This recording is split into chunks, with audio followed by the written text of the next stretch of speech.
Hello YouTube, it's June 7th, 2019, and we're here with the long-awaited video by some of y'all. I told you I was going to do it and break it up into maybe 3 parts because we're here to talk about soon-to-be presidential-elect Andrew Yang. If he's able to get past the other 23, Democrats in the running for it. But he is among the most favorable. I would say that he's currently ranking right now in the top 5.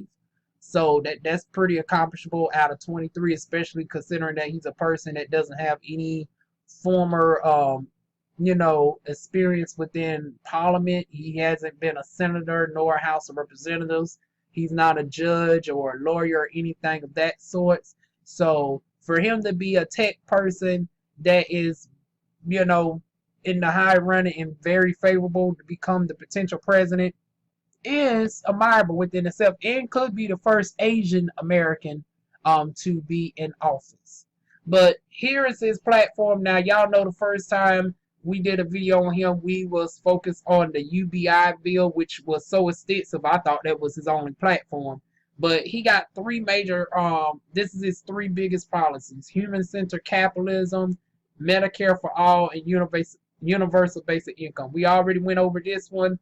I would do a video on this and this. So it looked like we're going to maybe do like 5 or 6 videos on Andrew Yang. But the first is we're going to go through all of these right here. So I guess we're going to start off with the left side first. I don't know. We might have to do about 10 videos. I don't know how much we can get through with all of this, but we're going to try our best. Y'all know what? Yeah, I'm going to need y'all to thumbs up the video just for me to have to timestamp all this, because by the time I go through editing and uploading, I then have to look at the video for like a 3rd time to darn on timestamp every section of it in YouTube. So just for that dedication, y'all can give your girl a thumbs up and a share. But let's go ahead and get into the first one. Ending bidding wars for corporate relocation.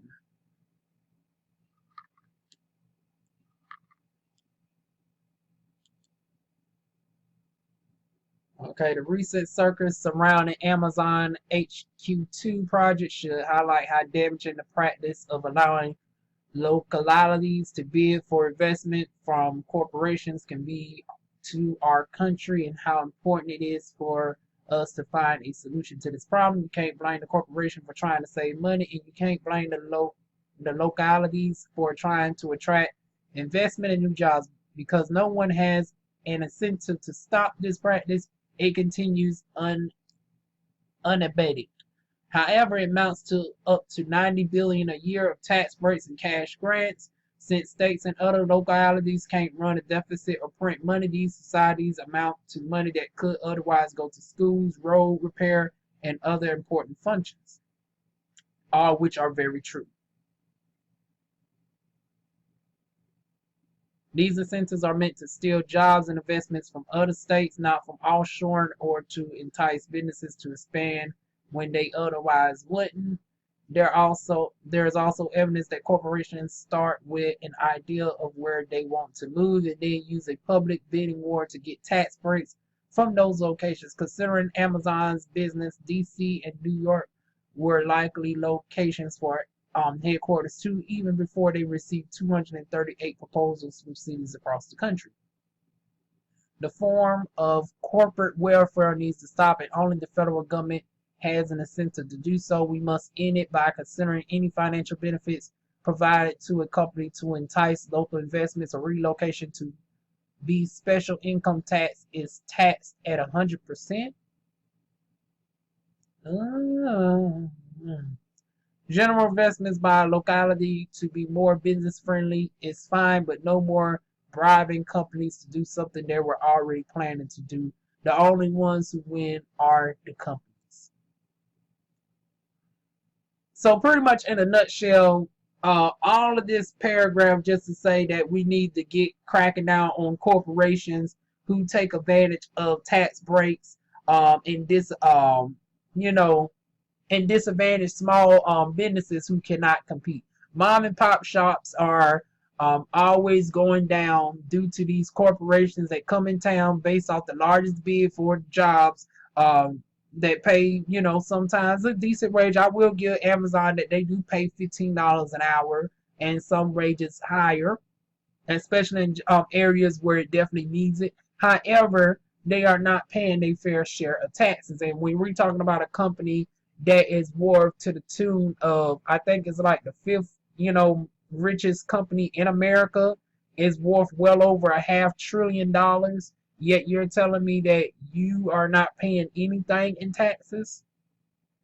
I don't believe in taxing them excessively, like some, these like some Democrats will want to. I don't believe in a 70% tax. I don't believe in, double and triple taxation.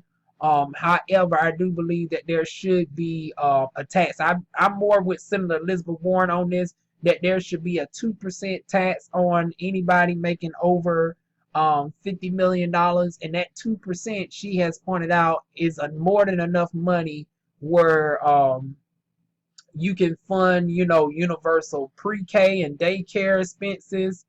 She also pointed out how it can actually give all teachers a substantial pay increase to the wage that they should be at, which I am aligned with more so Bernie Sanders, that no teacher should be making under $60,000 a year. I actually cracked down the numbers, and I think for all teachers who are have a bachelor's degree, they should be making no less than 61,000, and all teachers with a master's and a PhD should be making no less than 66,000. That's my personal, thoughts on that. Anybody who wants to go ahead, and I seen Bernie Sanders been looking at my platform a little bit. He got to the 60,000, but you can go ahead and push a little bit more for the teachers who got tenure and who got, their masters. I think they should be making no less than 66,000. I don't believe that a teacher who, has been in the game for 5 years and has a bachelor's degree should be getting paid equivalent to somebody who's been in the game for 20 years and has a master's degree. So I do believe in proportionate pay for proportionate work, not equal pay, because people get it twisted and think all teachers should be getting paid the same. And it's like, no, not all teachers are the same. If a teacher's been in the game 20 years and has a master's degree, they should be respected and have pay that recognize the years in the game. So I don't believe in the equal. What's the word I'm looking for? I don't believe in putting everybody as an equal status when everybody is not equal. I do believe in differentiating people who are rightfully at a higher status due to their hard work. But I see too many people advocating for $15 an hour, which is way too low for a teacher. But I see teachers who have master's degrees and teachers with bachelors all trying to advocate for the same pay rate, and I think that's ridiculous. I think a teacher who's more so a person who's been in the game 20 years should be closer to $39 an hour as opposed to 15. But that's my personal 2 cents on that. And speaking of 2 cents, like I said, if you add a 2% tax to companies like Apple and Amazon, and the rest of them, Nintendo, Xbox, all these multi-billion-dollar conglomerates, Walmart, Target, add a 2% tax, and that will pay for all of this for teachers who with master's degrees and bachelor's degrees, for bus drivers, increasing security systems on the buses with cameras, increasing safety protection on the doors, especially in the wake of all these mass shootings. I've seen an invention where somebody can darn gonna put 2,000 pounds of pressure on a door and it still would not bust with the particular invention on the door. I think all schools should be equipped with that. I don't think teachers should have to double up as security guards with arming them with darn gone guns, because we seen how that shit went with Philando Castile, but that's a whole nother story for a whole nother day. What I think is increase the security on the doors, increase security to security guards who are equipped for that job, not teachers. Teachers are already darn gone overworked and underpaid. We shouldn't be forcing them to darn gone take up having to learn gun training to protect their darn gone school, when we have more than enough darn gone law enforcement that should be able to do that on their behalf. But anyways, Whole nother story, whole nother day. I will go more in detail, but as you can tell, we got a long list of darn on policies to go from Andrew Yang, so I can't afford to get sidetracked. So the second thing he's proposing is preservation of public lands and water. So let's see what he thinks about that. And as I read this, I'm going to sip my Mountain Dew.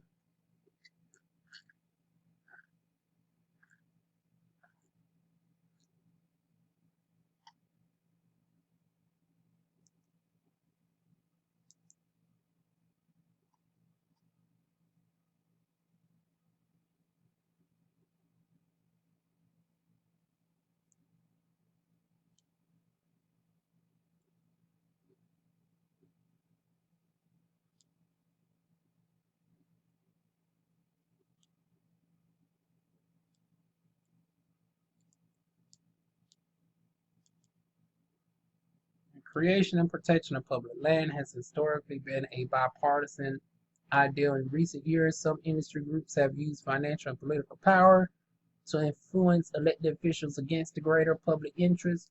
This misguided effort must stop and protect. Okay, I'm with him on this, but he hasn't proposed. See, and this is my thing. When you say preservation of public lands and water, I'm all in agreement for that. But what separates him from somebody such as a Jill Stein who ran for president in 2016 is I don't like when people such as Andrew Yang and Bernie Sanders makes these types of statements on a platform, but then they don't go into specifically stating how they would correct this. Versus, Senator Elizabeth Warren, Senator Kamala Harris, Senator Cory Booker are actually coming up with answers in very detailed, intricate planning of how they would go by doing the stuff that they say they're going to do. So I commend them on wanting to preserve, I commend them on the preservation of public lands and water, but I want to hear more about how you plan on going by doing this. I'm glad that you're stating it, but we need to actually see what you plan on doing, because I don't want to make this a whole hour video of just reading what you would like to do. I mean, it's not even what you like to do, it's just stating what you would want to do, but there's no plan of action. So yeah, I'm gonna need him to get it together on that. Hopefully in these other areas he actually has some answers, as opposed to this one I didn't see any answer to that. So next is timing of payments for small businesses.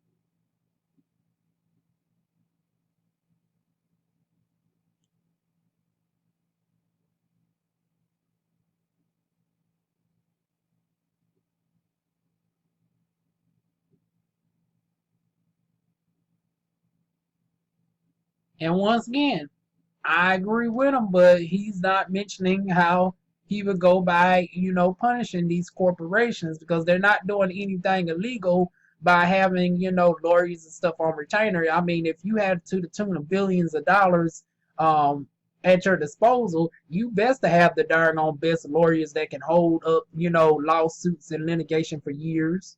Where the other person who don't have that amount of money would just get tired of you. So I can't necessarily fault, multi-billion-dollar conglomerates from doing that, even though morally it's wrong. Legally, they're not breaking any laws. But what are you planning to do as president to put these small businesses more on an equal playing field? Once again, that's what I want to hear from Andrew Yang. I don't want to hear what you think is morally wrong. We know it's morally wrong, but legally it's nothing wrong with a corporation doing the tactics that they're doing. It's underhanded, it's conniving, it's trifling, it's all of that, but they're not necessarily breaking any laws by taking advantage of the current tax system that we have. So once again, Andrew Yang come up with a policy on that, and we'll get back with you.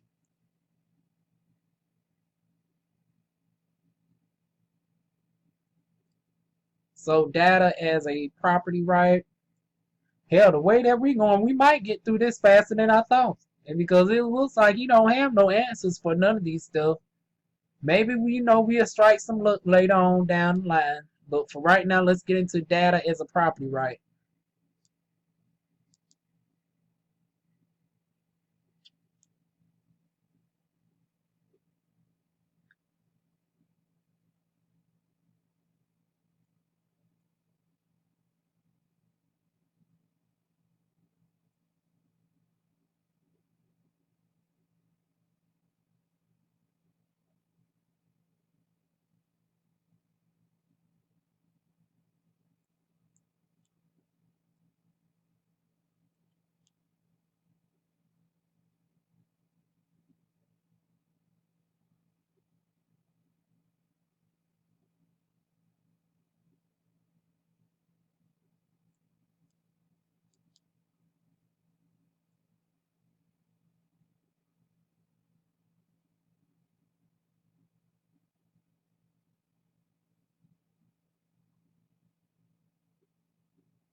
Okay, I agree with all this. Okay.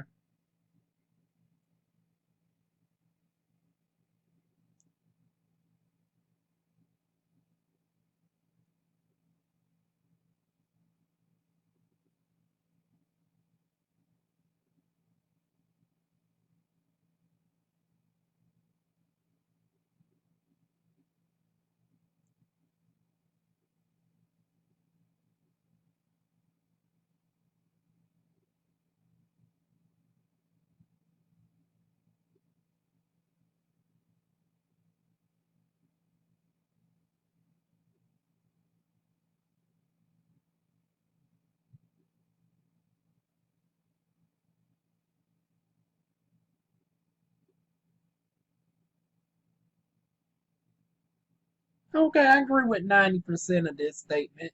Only thing I would be cautious of is if you allow for too much opting out in general for certain data collections. What can happen is, number one, I do like that the fact that Walmart knows somewhat about my buying habits where they can offer me similar suggestions to stuff. And if you're always opting out of that option, you got to start new. Also, it makes it more difficult for account creations of certain sites, especially for small businesses. Because me having a background in marketing, we actually thrive off of using, certain marketing tactics such as proximity marketing to collect people's information, such as their address and stuff. Now, I do believe that they should be notified of that. However, it will make it difficult if people always are opted out of. They have the option to opt out of that. um like when it comes to proximity marketing with my business, if they utilize my internet, it gives them it collects their phone information and text information where I'm able to ping notifications. And I'm not the only business that does that. If you've ever gone to Family Dollar or McDonald's, and then you got home and you seen a notification on your phone asking you how was your experience at Family Dollar or McDonald's, that's the same thing. They're using proximity marketing. They're using geofits and technology to push that to your phone, and I think that is beneficial to small businesses in addition to big businesses as well. So I don't want it to be over, you know, um, I don't want it to be too restricted where it puts all businesses at a disadvantage. However, I do believe that companies should know what information is being collected. So, like I said, I do agree with 90% of it. However, whatever punishment that is he plans on setting forth, I hope is not too strict to the point where a lot of people tend not to want to opt into anything at all. Because like I said, that can be very detrimental to small businesses, such as myself, more than, a multi-billion dollar conglomerate. Because McDonald's and all of them, they can go back to TV commercials. They can go back to, YouTube promotions. Us small business owners, we can't go and darn gone put out a $250,000 ad on TV.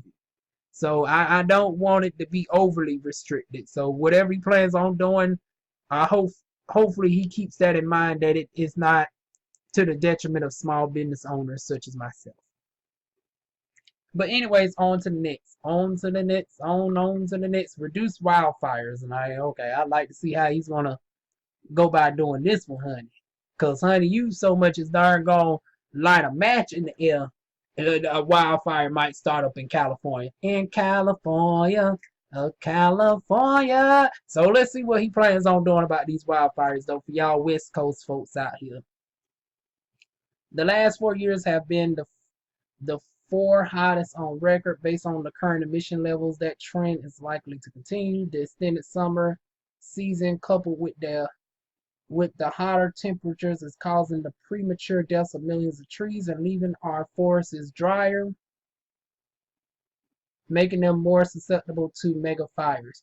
At the same time, decades of fighting and the spread of all wildfires have prevented a natural cycle of thinning that had kept forest fires under control. Before European settlement of the West, 1.5 million acres would burn each year. Since then, it has been 57 acres a year. Less than 2% of California forest land saw proactive treatment in some recent years, and one of the most effective means at controlling future fire prescribed burns is limited by cultural and legal hurdles. EPA standards and the Endangered Species Act, however, this takes a short-term view of the dangers of uncontrolled wildfires to both environmental quality and animals in these habitats. We have a problem in this country, and its coastline, it is costing us billions of dollars each year. We need to start listening to what the experts recommend on how to control these fires. Okay, so far so good. More money needs to be spent on prevention, and we need to properly fund the U.S. Forest Service in order to proactively address threats before they become fires. We also need to shift our cultural view that all wildfires must be stopped in order to allow the natural cycle to regain control.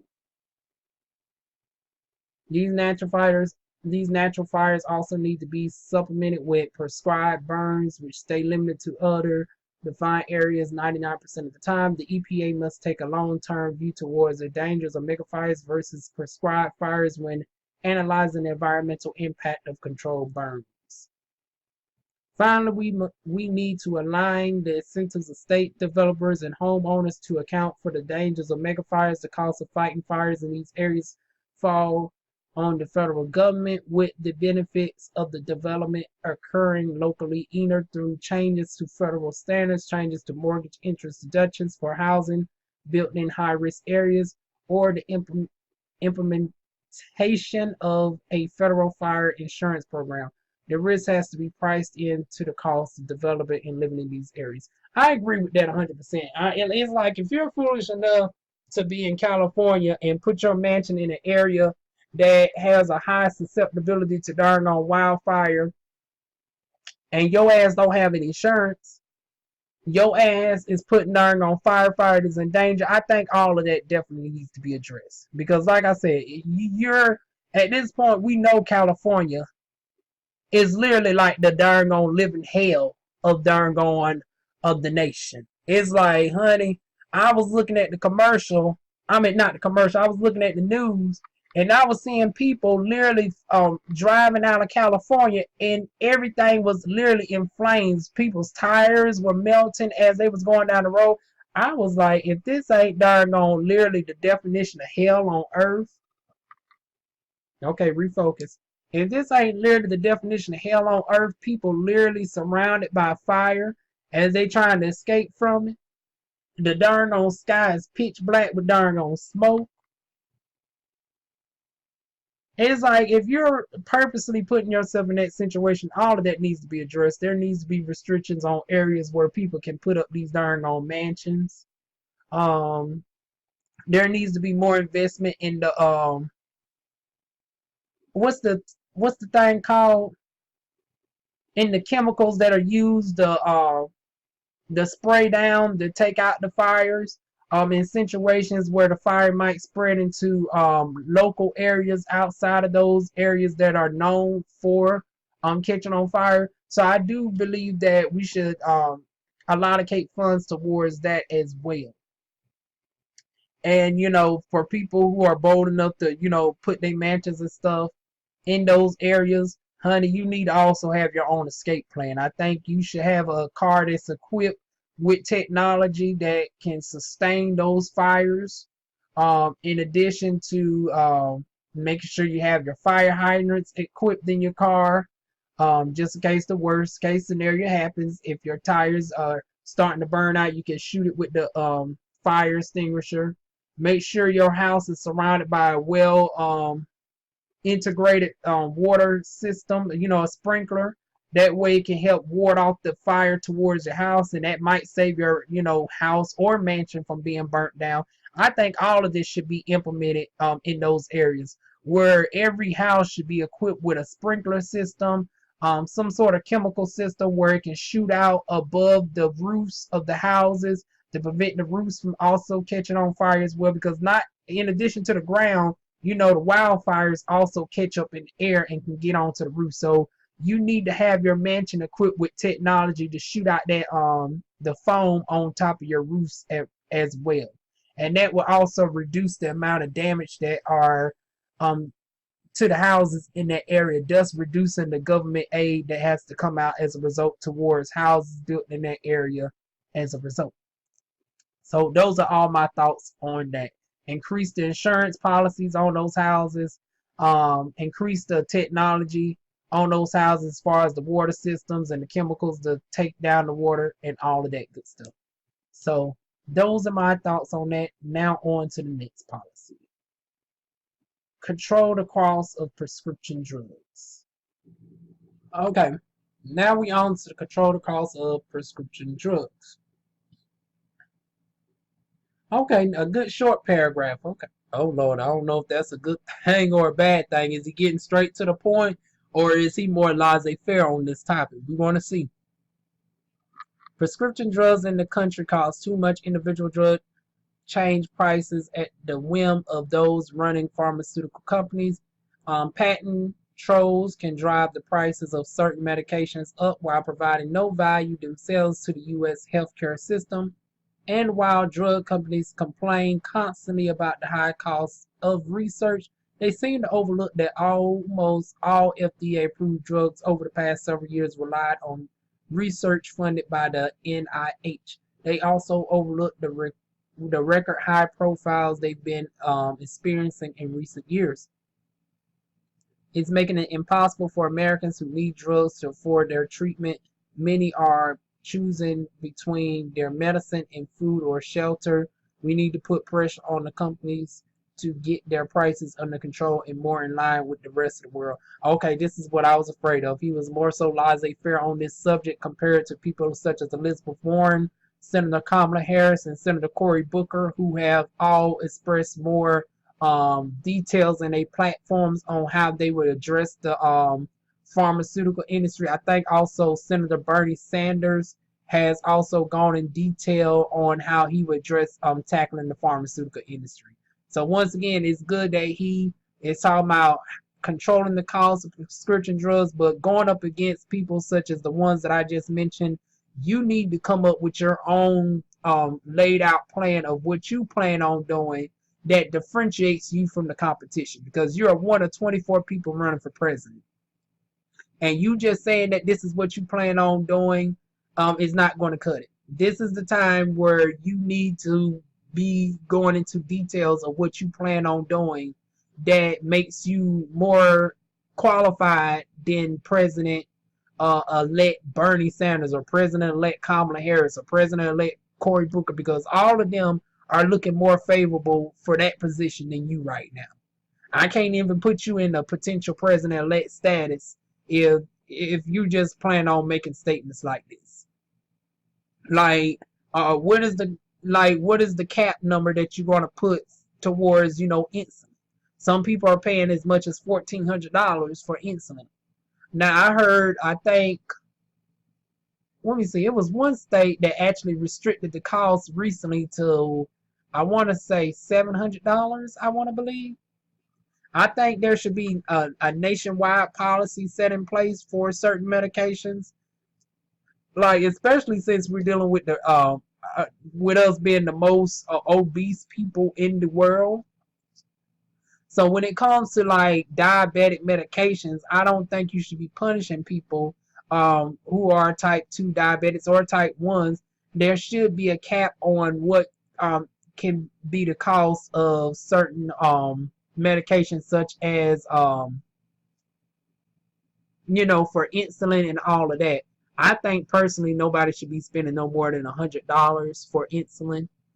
If it costs, but then again, I don't know the cost of insulin, like the natural cost of it. Like if it costs $80 to make, I can understand a markup to a certain extent because you need to have a return on investment. Because at the end of the day, the people who are making these medications, they deserve money too. It's like, yes, it should be out of the altruism of your heart, but at the end of the day, the altruism don't pay your bills. So at the end of the day, I can't fault them for making money off of medications because they need to survive and eat just like everybody else needs to eat.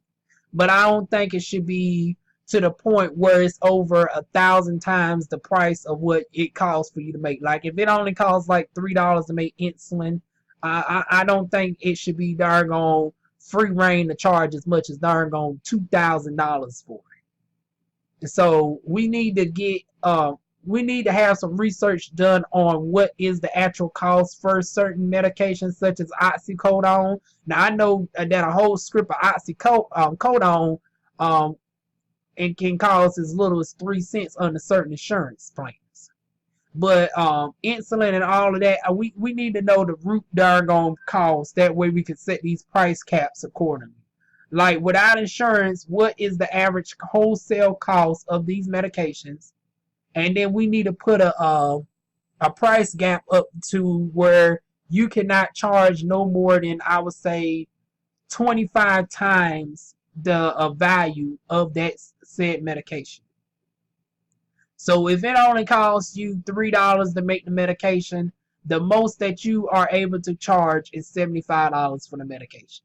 If it costs you $80, okay, 80 times 25, that's your result right there. So that's what, 16, $2,000.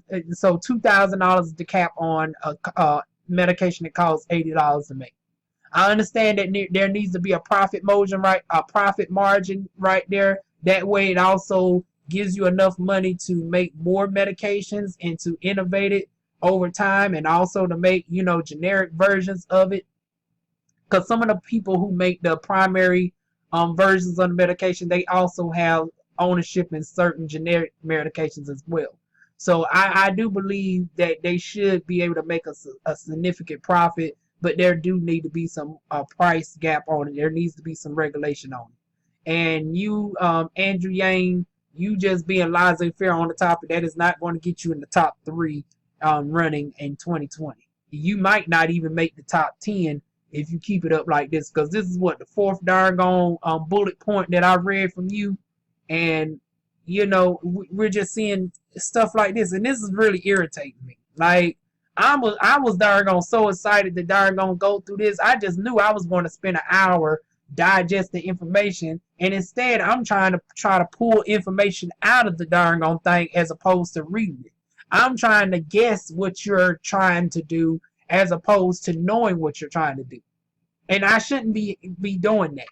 I shouldn't be trying to guess what does this darn little paragraph means, as opposed to when I go to other candidates platforms, they are telling me specifically what they plan on doing. So yeah, the Yang gang, you need to get your darn candidate together. You need to tell him to be more specific when it comes to these policies, because right now I'm telling you, he's not going to make the top 10. Like I said, all of these bullet points are impressive just glancing at it, but now going through them, it's not looking too good. So how many bullet points have I gone through? I said 4, but I'm willing to bet that I've gone through more.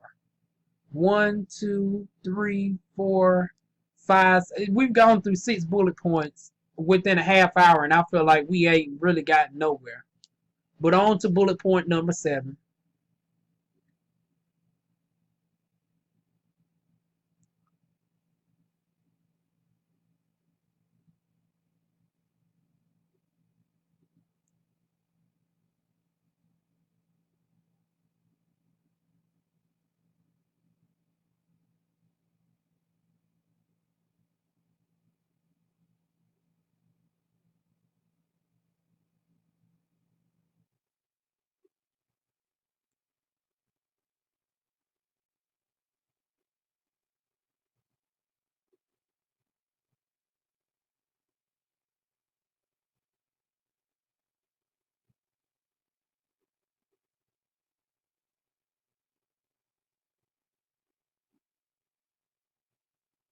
Okay, I agree with this. Restore the voting rights of ex-felons. But I would also add that there should be punishment implemented for people who participate in corporate corruption, such as certain states, such as my state, North Carolina. We see what happened with District 9 in North Carolina. We see what happens area election in Florida with voter tampering. So I also will implement that there should be some proposals for punishments for people who are caught tampering with the elections, and it shouldn't be as laissez-faire as they have been doing with the punishment. Just a slap on the wrist, maybe you get 1 or 2 years. No, I need to see some significant jail time for these people who make it hard for the ones who haven't done anything. For ones who are going to the polls and taking the time out their day to practice their darn on civic duty of voting, they shouldn't be inconvenienced by darn on people trying to sway politics by darn on shutting down polls early. Shutting down the DMV early, making it difficult for certain people to get darn on IDs and stuff. So I want to see some punishment on that as well, for these doggone people who do that. In addition to restoring the rights of, ex felons who are released out of prison.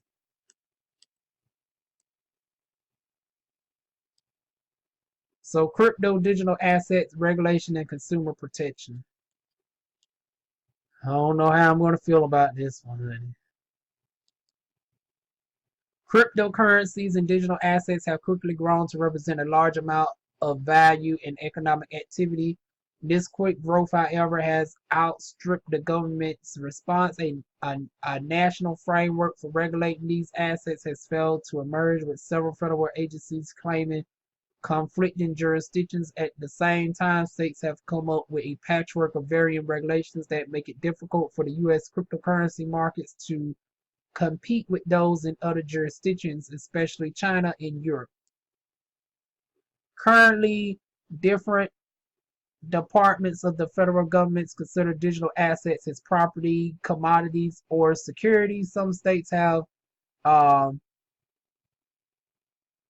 onerous regulations in the space, such as New York's bit license. Navigating this has had a chilling effect on the U.S. digital asset market. It's time for the federal government to create clear guidelines as how cryptocurrency and digital assets markets will be treated and regulated so the investments can proceed with all relevant information. Okay, I can get them on that because you don't want, random currencies to run amok to a certain extent. So I do believe that there should be some guidelines implemented on cryptocurrency so people don't lose their funds who are investing in cryptocurrency. We don't want this to be a huge, even though cryptocurrency is very complex, it's not necessarily a scam. It just it's so interpreted to interpretation. Like you have to constantly learn the constant fluctuation of the coins. Like it's not stationary. Like this particular Bitcoin can be worth this amount one day, and then it can drastically change the next day in the same market. It's not as stationary as the dollar bill in the United States. Now we know that the dollar is subject to fluctuate in amongst different countries. Like $1 is worth roughly like what 16 and a half pesos in Mexico. It's also worth, but in another country, I think it's worth like 1,650 franc. In La Francais speaking Africa. So in French-speaking Africa, the franc is worth over 1,650 franc, but it's only worth right like 16 and a half pesos in Mexico. But in the same state, and across all the states, it's the same amount. The dollar is never going to change in currency in this home country. So I do believe that the Bitcoin shouldn't be subject to change in its own country as well of the place that you're using it at. Now I understand if you're using Bitcoin in, France, and then you come to the United States, it's subject to change. But in the same country, you shouldn't be having to wonder about what's the value of your Bitcoin that particular day. So I'm definitely here for, restricting it to a certain extent, making it more easy to understand, how Bitcoin is. Because I'm still confused on the subject within itself. I do not know enough about the subject, so we're gonna move on. But I definitely here for making cryptocurrency more easy for the average person to understand.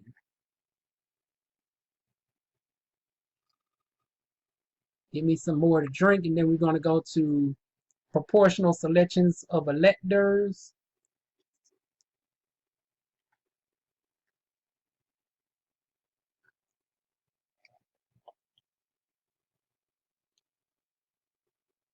Oh, see, I can already see I'm going to be against this one right here.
Okay.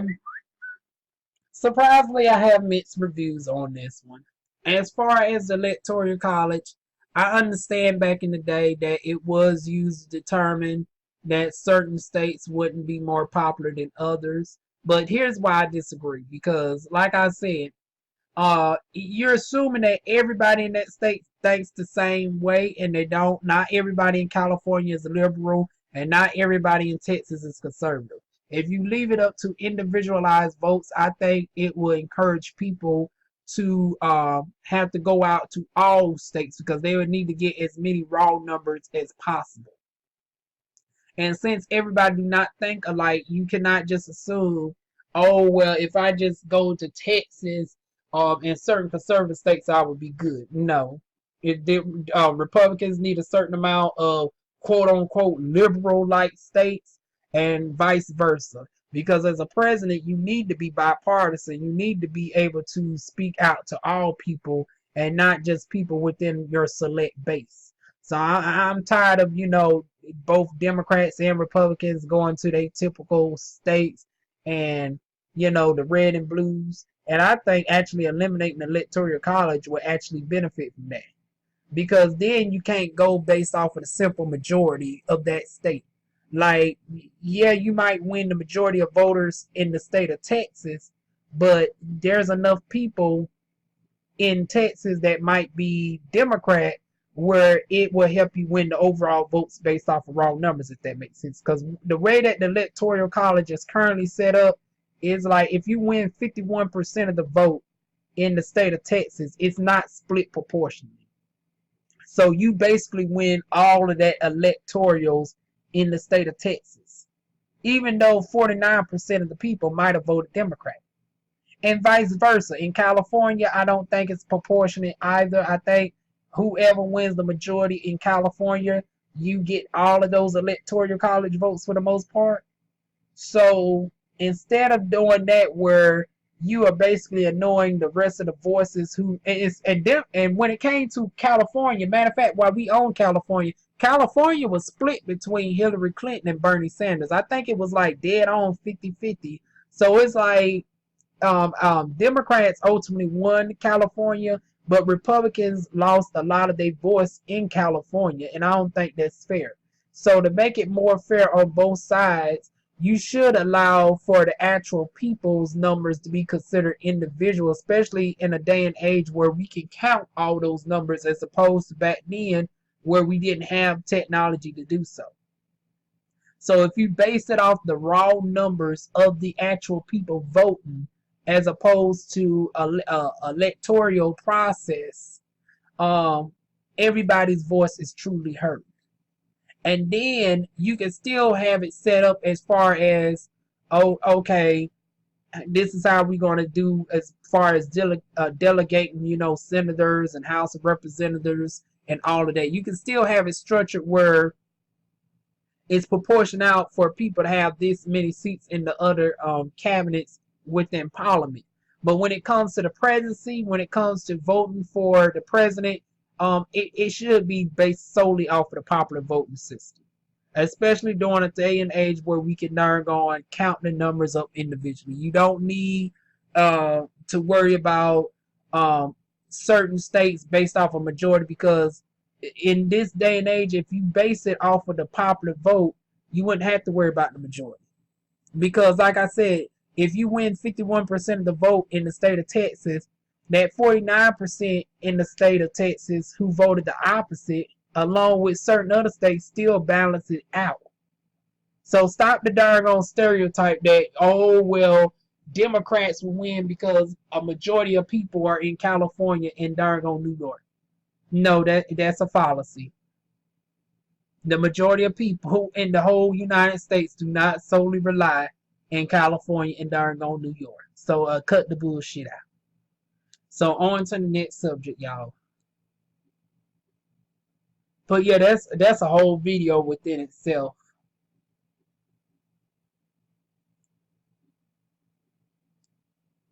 I think we might get through a whole section, y'all. Oh no. So we're gonna stop this at a certain point. I'm gonna stop at the hour mark. It looks like we're gonna have to break this into like 6 videos, y'all. So next we're gonna go into expand selective schools. Let me see where I want to stop at. I'll probably stop at public council.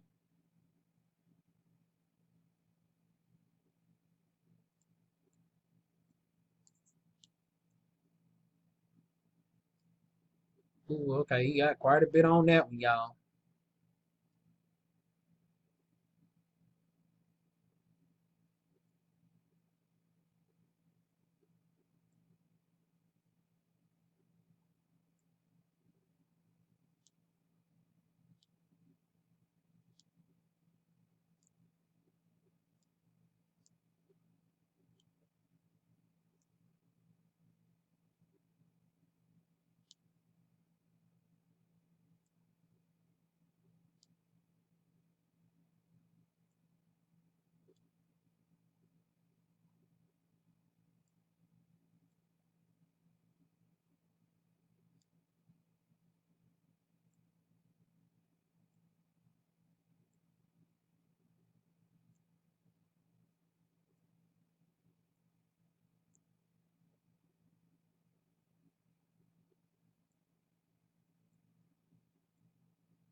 Okay. When it comes to that, I don't see Harvard, Yale, or nor any of those other prestigious schools changing their practice. That's how they've been operating for the longest. I don't see any type of incentive convincing them to allow more students in because by default that will make them equivalent to everybody else and lower their prestigious caliber of the Harvard and Yale and Morehouse and all of that. No, so what I would suggest is it starts with home, educating them that a degree from Yale is not going to make you any better than a degree from your local college. Now, if as far as teaching the same curriculum, if you both got the same books and curriculum, you graduate from this school is not putting you at more of an advantage because at the end of the day, Donald Trump went to darn on Harvard. Sierra, no shade, but you don't strike me as the person with the intellect for you to be in Harvard Business School. I don't think you would have gotten in on your raw knowledge. Not to say that she might be dumb or anything. I think she's, very educated to get into college. But I don't think, you know, if we basing this off of they judge it based off of strict intellect only and the intellect superior of people of those colleges, I don't see her being compared to the likes of Michelle Obama. I just don't. That's just my personal opinion. Nor Donald Trump. Hell, Donald Trump proving that he don't even know the whole 50 continental United States yet. He can say he's a Harvard alumni. So my thing is this: you need to educate your children on not getting caught up into the status quo of these fancy, prestigious schools that really don't amount up to nothing. Go to a regular school, pay 1/4 the cost. Uh, we need to put in, free education for technical colleges. I'm not necessarily for, free education all the way up to 4 years. I believe, do it for the 2-year colleges, offer more grants towards 4 and graduation colleges, and, keep it at that. That's my thoughts on that. As far as getting your master's degrees, make it more affordable. A doctor shouldn't have to darn gonna come out $250,000 in debt. I think that number should be decreased by at least half. So I think there should be some price gaps on certain schools where, over the course of so many years, you cannot charge a indefinite amount of money. I don't think nobody should be facing $500,000-$600,000 in student loan debt. I think there should be caps on certain professions, especially professions that are not rarely used. I mean, a liberal arts degree, a master's degree in communication. No shade to, Dr. Reverend Silky Nutmeg Ganache. RuPaul's Drag Race, let the best bitch win. RuPaul. I understand she got a master's in communication, but guess what? You got social media influencers who don't have no degree in communications and, are able to command, audience. So these degrees that are not readily utilized, I I don't see why people are being forced to pay upwards of $100,000 for a communications degree. No, there should be price restrictions on how much you should charge for these degrees. I think for a communication degree, honey, it shouldn't be no more than a $50,000 charge for a master's. No, so there shouldn't be no excuse of you being hundreds of thousands of dollars in debt. Once those darn goals are implemented, anybody who violate that, those schools should be faced with stiff, penalties and fines. But those are my thoughts when it comes to, you know, regulating the schools. When it comes to the Harvards and Yales, they're still going to be stuck in their ways. You just got to educate your children. Um, the Harvard and Yale is not the end all be all. And like I said, make it so you have free technical community colleges and make it more affordable for, 4-year universities and graduation colleges.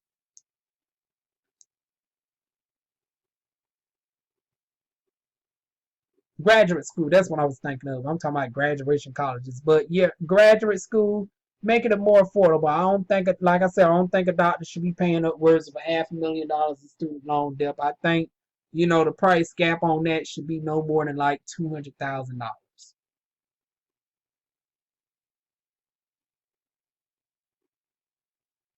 Okay, next we got automotive voter registration. I mean, automatic voter registration.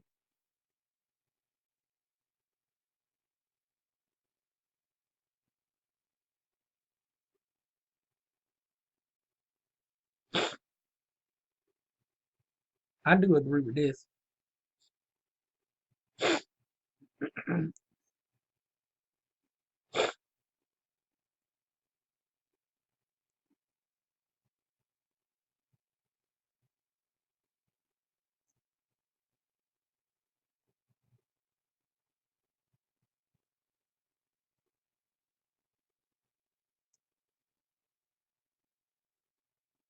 I agree with this one 100%. All people in the United States that are not felons, that are not incarcerated, should have the right to vote and should automatically be put on a system to be able to vote upon them turning 18. You shouldn't even have to go through the. I'm sorry, y'all, for that. Phone threw me off for a second, but like I say, all people should be automatically given the right to vote upon turning 18, as opposed to having to sign up to vote. So now we got grid modernization, race to the top.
Okay, I can actually get with this one. Okay. I actually don't have nothing to really add to this. I actually agree with this one. Grid modernization, race to the top. Um, essential to provide more healthy, clean energy for houses and businesses. I actually agree with this.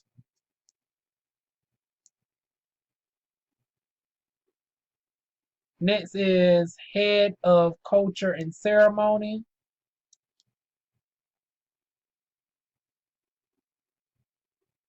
There are many draws on the president's time promoting an agenda, meeting with legislators, directing the executive branch, receiving briefings, and keeping America safe from enemies, both foreign and domestic, pardoning turkeys. Okay.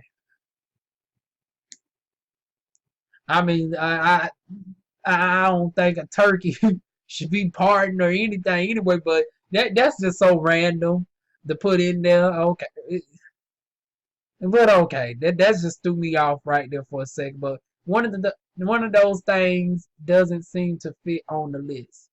Maybe it's the parting of the turkey. Like out of everything we wearing in America, we worrying about parting the turkey and the groundhog. Like leave the turkey and the groundhog alone. How about we just do that? Let the turkey roam, and darn gonna keep the groundhog in the ground. In the day and age where we can monitor the darn gone weather system ourselves, we don't need the groundhog being pulled out the ground in 2019, 20, or any year fourth, their fourth. Okay. While certain ceremony aspects of the presidency are important, they pale in comparison to the work done each and every day. Additionally, the number of cultural or ceremony events in this diverse and populous country is huge, and the president can't possibly make an appearance at every important event. I definitely agree on that. By appointing a head of culture and ceremony, the president can have a surrogate dedicated specifically to attending these important cultural touchstones. Okay, if we still got the darn on pull, darn on the groundhog out the ground, okay, have somebody else dedicated to it. I don't want to see my president wasting time, darn on going and pulling the darn on thing out the ground out. No, this would dramatically increase the number of events that the office of the president can be represented at. It will also allow someone to be selected for the talents required to maximize the value of these events. The position can rotate periodically so that different people can take it on over a given term. Okay, I definitely agree with that. I'm 100% for it.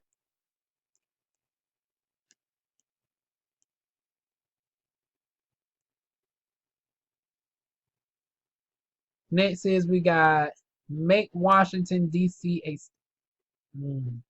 I don't know. Let's see, y'all. Now he's the first person trying to make this happen. Let's see what he got on this. Hell, they already talking about making Puerto Rico a darn on state. Now y'all know my thoughts on adding states in this darn on time. Can we get our current states under control before? Now, granted that Washington D.C. is technically already a territory that's between two states, so it's a lot more easier to happen because the people in that area are already qualified as United States citizens. But let's see how this is going to go.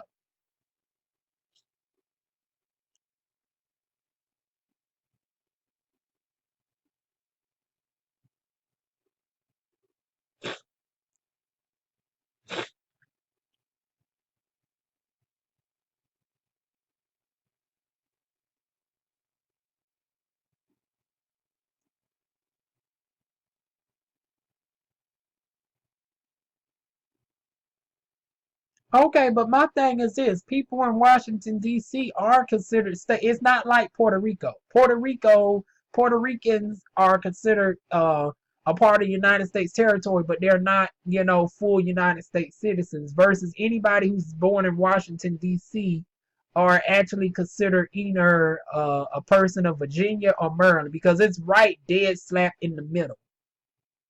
So, ooh, I don't know how the redistribution of those lines will work because it's like you're already considered a citizen to a certain extent, and I think the reason why Washington D.C. is not considered a state is because that's the same area as the actual presidency, and that creates an unfair balance. Because if you're talking about adding, electors in the same area that the executive branch and stuff is located, it creates a weird conflict of interest. So I think for that reason, that's why Washington D.C. is not made a state on purpose. Now I don't know fully about this subject, but that's what I'm gathering why they don't make it a state is because of the conflict of interest of the fact that you're considering making an area that is also tied in to the executive branch of state, thus giving it an unnatural advantage of having electors to side in the interest of that same area where it's the executive branch. Like I said, it confuses me as well because it's definitely not taught in history or anything about this. Why it's not, it's just an unspoken rule about why Washington D.C. is not a state. But that's my general gist on why it's not considered a state. Like I said, for whatever reason, this subject is never really spoken on in history books. It's just a natural norm of, this is why it's not. But yeah, like I said, the voters are already considered, either Virginian citizens or, Maryland citizen, depending on where they fall closer at. They still have the right to government aid and everything else. So I don't know where they're not necessarily being represented at because their vote still counts. Um, Washington D.C. I think Washington D.C. still comes up when you vote. It's just not considered a state. So you're not having the only thing you don't have is, appointed senators and House of Representatives. But as far as everything else, the right to, government assistance, and everything afforded to any other American, anybody in Washington D.C. has that same right as well. You just don't have the senators, because they either go to Maryland or they go to the state of Virginia, depending on where in Washington, D.C. that you're closely located to.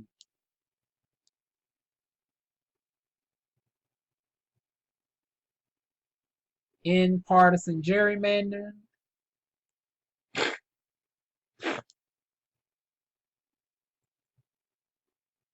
partisan gerrymandering has been an issue for our democracy for generations. Both parties have been guilty of drawing maps to benefit their members, lock in majorities, and protect incumbents. The practice undercuts the basis of our representative democracy.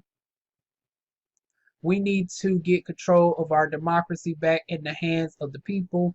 We need our politicians to reflect the will of the constituencies that represent.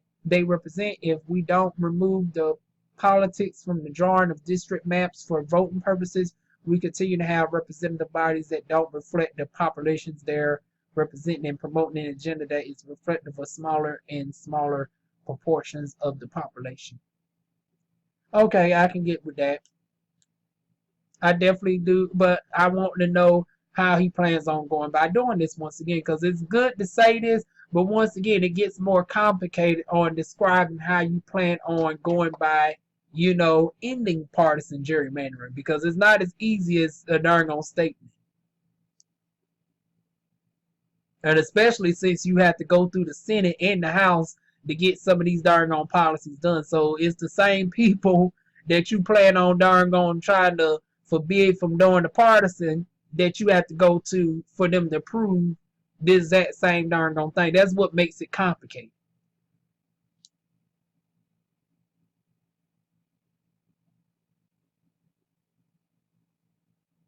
Reduce packaging waste.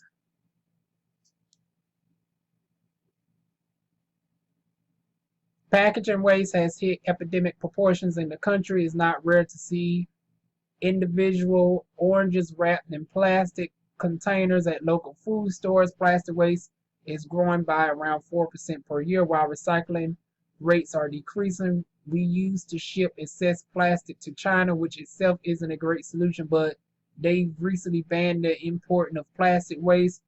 This is resulting in overflowing landfills and the shipment of waste plastic to countries that aren't equipped to deal with it. So they respond mostly by dumping it into the ocean or other waterways. We need to pass a national extended producer responsibility bill or find a way to shift the cost of disposing of these materials onto manufacturers. If they pass the cost on to the consumers, each of us can make an informed decision about whether we really want to pay for the amount of packaging that producers are currently using for their goods. Okay, I'm here for that. We definitely need to get plastic under control. It's a shame where we can say we have enough race in the world to wrap around the world over 2,000 times in America alone. I mean, that's just hard to even comprehend that we have that much waste where it can literally wrap around the world that many times. That you have enough plastic, if it was possible to darn on put it all together, it can actually reach up to the darn on moon.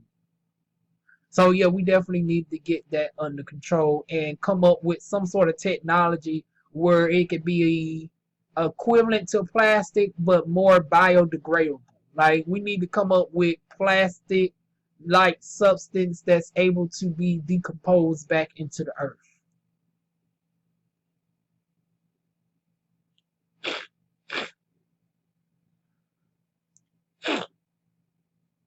Like I said, y'all, it's summertime. It's now raining outside. Got my two fans on, so y'all gonna hear my nose stopped up. So excuse me for my nose running.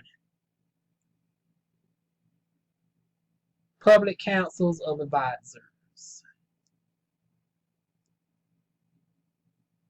Here in America, we have access to world-class experts, artists, and thinkers in essentially every subject and discipline. These individuals push forward human thoughts in public discourse, but their reach is often limited to academic articles, short clips on TV news, cultural references, and books that many may not read. Additionally, the president has the ability to rely on these experts, leaders, and thinkers for guidance and feedback at essentially any time. Their opinions can also help shape public opinion and feedback. Honey, shit, you might need that for Donald Trump right now. Maybe Donald Trump can darn gonna take a little note out of this darn on part of, Andrew Yang's platform. America is at its best when an informed citizenry with diverse viewpoints is engaged in a national conversation about the best direction forward based on shared facts and mutual respect. This conversation must start from the top. Each president should form a public council of advisors. Each president should form a public council of advisors featuring experts, artists, and thinkers across a wide area of subjects and featuring views from all sides of the political spectrum. These experts will answer questions directed to them by the president as well on topics that they deem to be of public importance. All opinions will be released publicly, and any meeting between the president and the council will be broadcast live. Okay, I can agree with that to a certain extent. I do believe that there should be some advisors for certain questions, although I still want a president that is well rounded in a very, in various subjects. Like, this can't be used as an excuse to let anybody who don't know simple stuff such as the 50 continents of the United States. I believe that anybody running for president should still have enough well-rounded knowledge that the average high school graduate should know. So yes, we do need experts for certain stuff that you wouldn't expect for a president to know, like the extent that plastic is having on our environment. Is certain stuff dealing with reproduction rights, like what is the specific number of people who are suffering from infertility due to this, that, and the third. I understand that we need experts for that because you wouldn't expect for a president who has a previous background as a senator or as a celebrity to know something like that off the top of their head. But when it comes to stuff like knowing the 50 continents of the United States, knowing about how many people make up the Senate, knowing about how the House of Representatives are elected, all of that should be stuff that anybody within Congress should typically know off the top of their head. So yes, we should have advisors, but at the same time, there should still be a certain level of education that is required for any person running for president to have before taking the seat of office. And I want that to be stressed during the election in 2020 as well. That way we don't have no more people like Donald Trump running ever in the darn foreseeable future.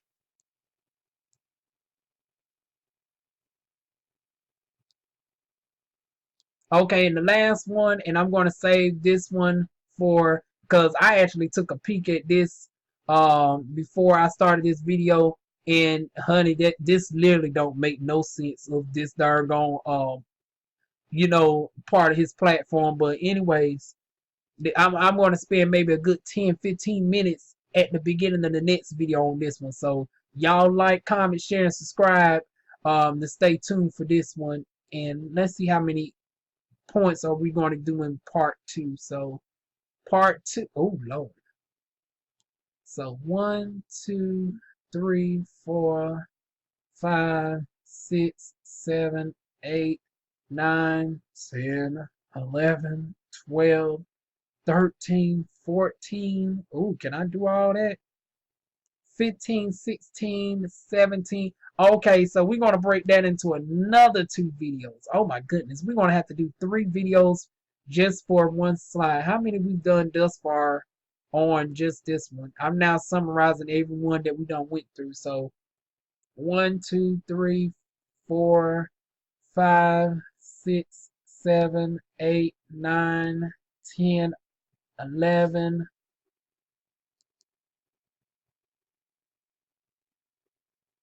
12, 13, 14, 15, 16, 17. So we have gone through 18 darn gone different points that Andrew Yang wants to go through. And out of 18, I would say 4 of them have been actually some of substance. But let's see if this can possibly be numeral sync. So quantum computing and encryption standards. Like I said, I will give him this. He does have a very lengthy platform. It's going to take me 3 videos just to get through one side of it. So yeah, we're going to definitely do like 10 videos on Andrew Yang in total. And once again, like, comment, share, subscribe to stay up to date on every last one of them. So quantum computing and encryption standards, our current AES-based encryption standards are very secure from attacks using transistor-based computers that store information in bits. It would take an inordinate amount of time to break that encryption. However, quantum computers using qubits will theoretically be able to perform those calculations necessarily to break our current encryption standards in under a day. When that happens, all of our encrypted data will be vulnerable. That means our businesses, communication channels, and banking and national security systems may be accessible. Other nations are investing heavily in quantum computing technologies while simultaneously using their signal intelligence capabilities to collect and store as much encrypted data as possible. While it's useless to them now, it will become invaluable once they create a functioning quantum computer at a certain power level. Some estimates put the timeline for this at a decade or less. In short, this is a problem that has to be fixed now. 2 things must be done. First, and immediately, we need to invest in and develop new encryption standards and systems, and immediately shift to use these quantum computing resistant standards to protect our most sensitive data. This won't be easy or cheap, but it is necessary. Second, we must heavily invest in quantum computing technologies so that we develop our own systems ahead of our geopolitical rivals. And I 100% am here for it. Anything that can increase the protection of security, especially towards our country and our democracy, is very important because we don't want a repeat of 2016 with the speculation of Russian interference, whether it's true that Russian interfered with our elections or not.